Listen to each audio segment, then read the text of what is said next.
Nobody is happy with Mike Bobo. Well, that was Paul Finebaum after Georgia's loss to Notre Dame. And I think it's a very simplistic and realistic statement, to be honest with you. I don't know that it's full of much nuance. Um, Look, it's going to be an important season in 25 for Mike Bobo if he returns as the offensive coordinator at Georgia.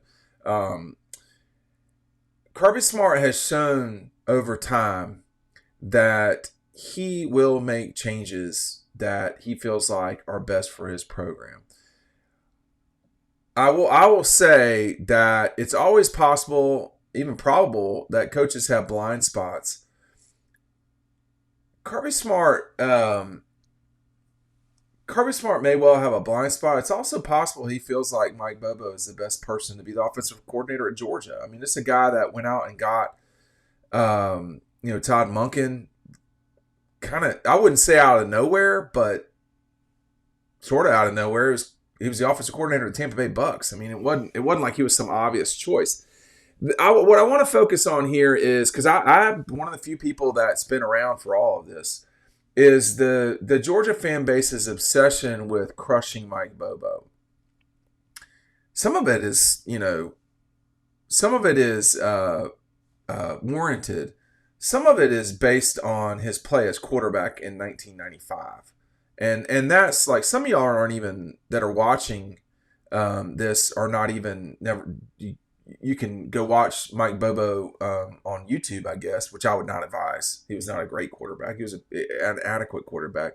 But, the bulk of this is once a particular thing starts, it's irrelevant what reality is. People just cling to that one thing. It's also possible that that thing is reality. But we have just gotten to the point where hey, James Franklin can't win a big game. Mike Bobo is not a good offensive coordinator. And one of those is definitely true, which is James Franklin just can't win a big game. But I think, I don't know what the future holds as it relates to this position. I don't know. I would think that it's very possible or even probable that Mike will be back as the offensive coordinator in 2025. I think it's kind of hysterical to me to act like he was the explanation that Mike in 2023 was the problem. That was not true. If you want to make the argument in 2024, yeah, I mean I think that's a different conversation because Georgia, albeit having a very difficult schedule, which they did, there was just way too many times. The offense was just not good in 2024. Okay, it's not that it was bad, but it was not good, and there was no run game. It was the worst run game I can remember in covering Georgia. This is my 25th year covering Georgia and the SEC. I cannot recall a year where Georgia had that much trouble running the football. Statistically, I'd have to go back and look it up, but football's changed in the last 25 years too. But I cannot remember a time when it was that bad. So, the offensive coordinator has responsibility for that. That person's job is to put points on the board, period.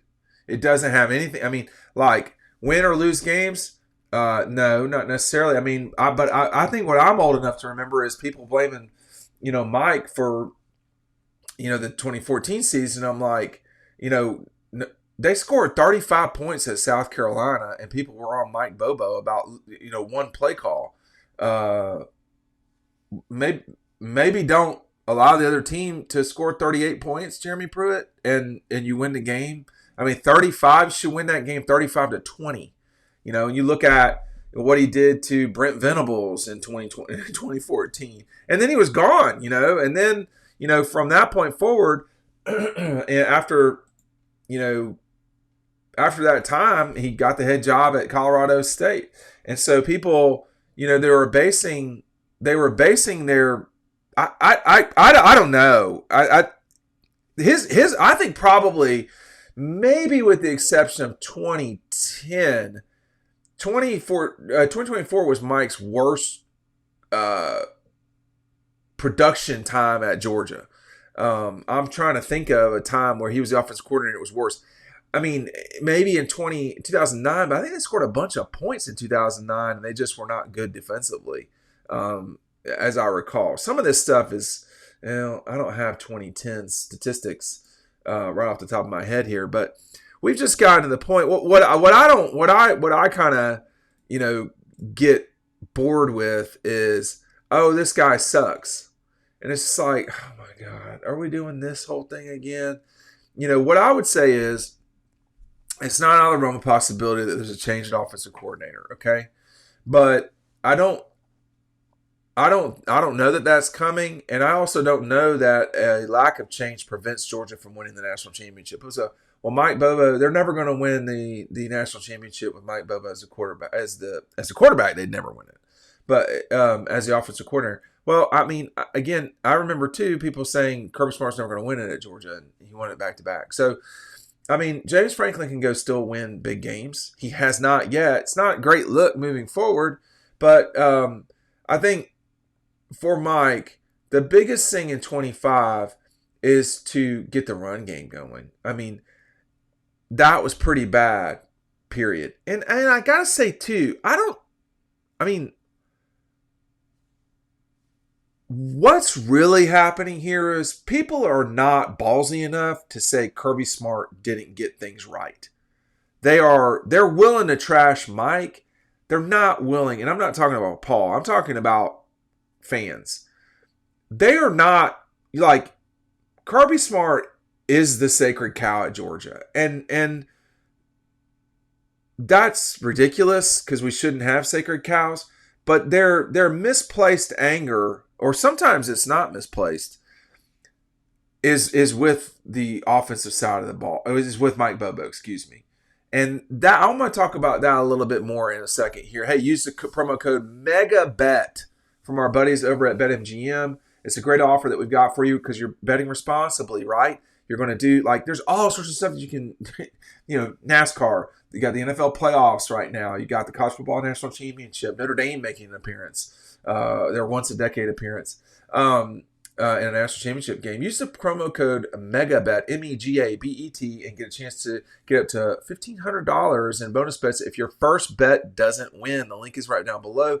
Thanks to our friends at BetMGM. Make sure you're taking advantage of it. Let's have some fun responsibly. And over the winter, man, we got to get rid of this winter weather, y'all. It's not good. But it's not misplaced. No one on the Georgia beat, particularly, but fans just will not criticize Kirby Smart vocally, not with Mike Bobo around. And he's too easy a piece. And so you get all of these things. When the offense does not perform, which it did not against Mississippi, Notre Dame, Kentucky, first halves, that's not been good. But, I think just behind the curtain a little bit, you are talking about a guy that, assembled a staff that had Sam Pittman, Shane Beamer. He went out and got, he went out and got Todd Monken. I mean, I think the other Todd Hartley has done an unbelievable job at Georgia. Kirby knows how to get a staff together. And, that Mike and Kirby have been friends probably since 1993, something like that. I understand that and I get that. I think, for Mike, what I would say is, I'm not sure there's a lot of people that love Georgia more than Mike does, including Kirby. And I have seen that behind the scenes. I've seen it after games. I've talked with Mike privately. I visited with him at Colorado State. And I know that he's extremely passionate about it. That doesn't mean it will ever work out. And, you got to balance all of that. What I would say to people watching this is don't be so firm in what you know will or will not happen. Because I know I don't know. Does Mike give Georgia the best chance to win a national championship? Kirby Smart seems to think so, or he would effort to fire him or move him off and get someone else. Now, look, that's just what it is. And I know people are going to say, well, that's not true and all this. I mean, I don't know. I don't know. Why would you say that? You know, James Coley was a bad offensive coordinator at Georgia. He just was. And that was the wrong hire. And Kirby fired him in a year. It took 9 months. And then when it was right for him to come back, he came back. Kirby's doing what he thinks, in his opinion, is the best thing. He is not just authorized, but he is definitely, it makes the most sense for the person that has the most national championships in college football right now to make those decisions.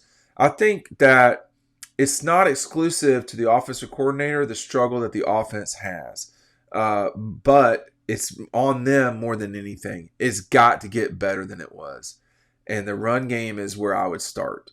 You needed some explosion. You went out and got some explosion. You needed, perhaps a different style of offensive system. You're going to have the capability to do that, not just in 3 weeks, but in, 9 months or whatever it is for Georgia. And we'll see where it goes. But I am under no, when you're coming off a season where the offense struggled, it is always the prerogative of the fan base to fire the coaches. It used to be that you could not fire the players. You kind of can now. You could always fire the coaches. But it's up to the coaches to get the best players in there, to go get the best players. However, you got to recruit them, you got to pay them, or both. Georgia needs to do that. They need a little bit more firepower and a little bit better execution from the receivers. Speaking of Coley, the receivers got to play better too. So Stacy Searles, it's got to get better on the offensive line. That's the part I think is the biggest concern for me moving into 25. Not that they can't, because that offensive line they signed in the 24 class, those some freaking beasts on that thing. So we'll see how this goes. They've got a good mixture of guys coming back that are older. You've got Green, you've got Freeland, you've got Bobo at center or guard. We'll see. And then you've got some younger guys, Hughley. There's some players in the 24 class of guys who were straight up monsters, to be honest with you. And there's also the ability to adjust things in the portal. But Georgia's offense is going to come down to Mike performing, and then Kirby and them, getting the job done as much as possible on defense too. This was just not a super. This needs to be said out loud too. This was not a super, super talented Georgia team like we've seen in 21-22, but even 20, 21, 22, and to some degree 23. There are no Brock Bowers, Lab McConkeys, Marius Mims. They're not on this team, okay? There's not going to be a first-round guy from this team from the offense. Those guys weren't there. And I think that more than anything, that's the issue. Does it need to get better? It needs to, for sure. What's the nuance with that? It's always going to be Mike Bobo's fault. It just is. And sometimes it actually is. Sometimes it isn't, though.